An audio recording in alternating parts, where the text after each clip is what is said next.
Do you love your wife? Yes. Prove it. Like, what's the metric? Give me the number that helps me know, right? Because when you met her, you didn't love her. Now you love her, right? Tell me the day the love happened. It's an impossible question. But it's not that it doesn't exist. It's that it's much easier to prove over time, right? Leadership is the same thing. It's about transitions. So if you were to go to the gym, it's like exercise, right?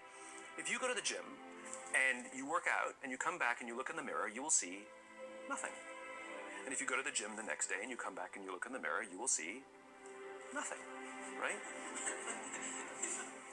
So clearly there's no results, can't be measured, it must not be effective. So we quit, right? Or if you fundamentally believe that this is the right course of action and you stick with it, like in a relationship, I bought her flowers and I wished her happy birthday, and she doesn't love me. Clearly I'll give up. That's not what happens. If you believe there's something there, you commit yourself to an act of service. You commit yourself to the regime, the exercise. You can screw it up. You can eat chocolate cake one day. You can skip a day or two. You know, it allows for that. But if you stick with it consistently, I'm not exactly sure what day, but I know you'll start getting into shape. I know it. And the same with the relationship. It's not about the events. It's not about intensity. It's about consistency, right? You go to the dentist twice a year, your teeth will fall out. You have to brush your teeth every day for 2 minutes. What does brushing your teeth twice a day for 2 minutes do? Nothing. Unless you do it every day, twice a day for 2 minutes, right? It's the consistency. Going to the gym for 9 hours does not get you into shape. Working out every day for 20 minutes gets you into shape. So the problem is we treat leadership with intensity. We have a 2-day offsite, we invite a bunch of speakers, we give everybody a certificate. You're a leader, right? Those things are like going to the dentist. They're very important. They're good for reminding us or getting us back on track, learning new lessons. But it's the daily practice of all the monotonous, little, boring things like brushing your teeth that matter the most. She didn't fall in love with you because you remembered her birthday and bought her flowers on Valentine's Day. She fell in love with you because when you woke up in the morning, you said good morning to her before you checked your phone. She fell in love with you because when you went to the fridge to get yourself a drink, you got her one without even asking. She fell in love with you because when you had an amazing day at work and she came home and she had a terrible day at work, you didn't say, yeah, but let me tell you about my day. You sat and listened to her awful day and you didn't say a thing about your amazing day. This is why she fell in love with you. I can't tell you exactly what day, and it was no particular thing you did.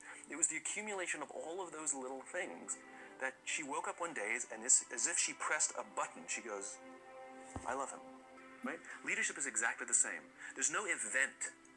There's no thing I can tell you have to do that your people will trust you. It just doesn't work that way.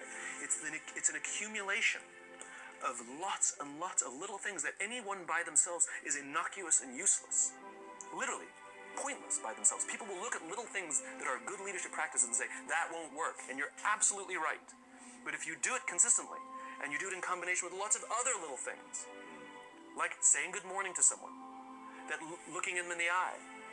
My friend George, who's a 3-star general in the Marine Corps, he says his test for leadership, and I love this, he goes, his test for a good leader is if you ask somebody how their day is going, you actually care about the answer. The number of times we're walking to a meeting, we're rushing, we go, how are you? Not good, I gotta get to you later, I'm late for a meeting. Right. If you ask the question, you were standing there and you were listening to the answer. It's those little innocuous things that you do over and over and over and over that people will say, I love my job. Not I like my job. I like my job means, yeah, the challenge is great, they pay me well, I like the people. I love my job means, I don't want to work anywhere else. I don't care how much somebody else is willing to pay me. I'm devoted to the people here, and I care desperately about the people here as if they were my family. In business, we have colleagues and coworkers. In the military, they have brothers and sisters. That's how they think of each other. If you really have a strong corporate culture, the people will think of each other like brothers and sisters. It's like a family, right? No.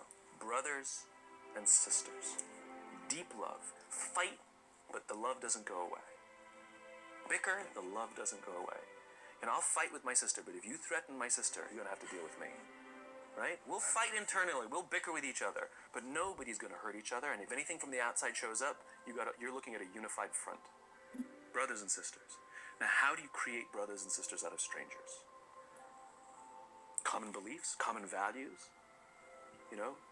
Parents, in other words, executives who care about their children's success, who care to raise their children, teach them skills, discipline them when necessary, help them build their self-confidence so that they can go on and achieve something more than you could have ever imagined achieving for yourself. That's leadership. An absolute love and devotion for the people who've committed their lives to this enterprise. It's a human thing. So just as you know how your body feels after a good workout, and you know how your body feels after a big greasy meal, you know that one is good for you and one is not, despite what it may taste like. And that's the problem with short-term gains, right? They feel really good in the short term. We're highly, highly, highly trained social animals. We're highly adapted social animals. We can feel social awkwardness, and we can feel when things are going well. You can sense it. You say you have this sense of laughter, around the office. Like, we don't walk around with blinders. We're like I said, we're made to do this. That's why we can assess if somebody's trustworthy or not. That's why we keep our walls and we're like, yeah, his results are great, but I wouldn't trust him. As opposed to letting down your, like, I trust her for anything. I trust her with my kids, my money, anything, So we're highly attuned animals, and so we're good at sensing it. But I will say there is a caveat to your metric of laughter, which is a decent one, is that scale breaks things in human beings. As I said before, we're not made for populations bigger than about 150-ish. It's called Dunbar's number. Robin Dunbar, a professor from Cambridge University, theorized that we cannot maintain more than about 150 close relationships. And the way he defined a close relationship is, if you're at a bar with a bunch of friends and somebody comes in, would you ask that person to join you or not? And it's about 150 that we would ask them to come join us. And if you think about the reason, that actually makes perfect sense, which is there's two limiting factors. One is time. If you only gave 2 minutes to every person you know, you'd make no close friends. And the other one is memory. You just can't remember everybody. And so this is where leadership becomes very, very interesting. Because if you have a company that has a lot of people, 5, 6, 7, 800 people, 1,000, 2,000, 5,000 people, clearly you can't know everyone. And clearly as a CEO, like, I care about every single one of my people. You don't even know. Some of the people you work for who work for you are bastards. You don't care about them, right? So it's a nonsense statement. Everybody, it's Tony Robbins. But what you can say is, I desperately care about the people whose names I know and whose faces I recognize. And I care desperately about my leadership, and I instill in them every day that I will give them the tools, and I will take care of them with one purpose and one purpose only, that they will take care of the people in their charge. And I want those people to take care of the people and instill in them that they take care of the people in their charge. And then by the time you get down to the masses, where the actual 1,000 exist, because of the seniors it's like 20, where the real 1,000 exist, they feel about 150 of them can look to one of their direct leaders, to one of their direct managers, and say, that person cares about me. That's our boss. That's my boss. That's my leader. Not the leader. It's the CEO. That's my manager, my boss, my leader. The one thing I am comfortable saying that all effective leaders must have is courage. Because it is hard. It is hard to stand up against outside pressure. It is hard to stand up to an external constituency who's pushing you to do something for their short-term gain, to do the right thing for your people. It is hard. It is thankless. It is lonely. Sometimes you get fired. Sometimes you get in trouble. Sometimes you'll lose your job and the next guy will get all the credit. It's all true. And the courage to do the right thing in the face of overwhelming pressure, only the best leaders have that courage. Only the best leaders. And here's the folly. Courage is not some deep internal fortitude. You don't dig down deep and find the courage, right? It just doesn't exist. Courage is external. Our courage comes from the support we feel from others. In other words, when you feel that someone has your back, when you know that the day that you admit you can't do it, someone will be there and say, I got you. You can do this. That's what gives you the courage to do the difficult thing. It's not going off to an ashram by yourself somewhere for 4 weeks and coming back and finding the courage. It's not what happens. It's the relationships that we foster. It's the people around us who love us and care about us and believe in us. And when we have those relationships, we will find the courage to do the right thing.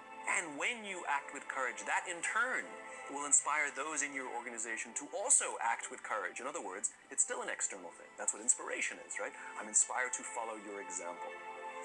But those relationships that we foster over the course of a lifetime will not only make us into the leaders we need to be and hope we can be, but they'll often save your life.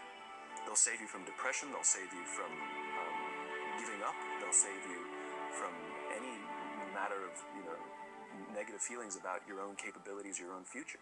When someone just says, I love you.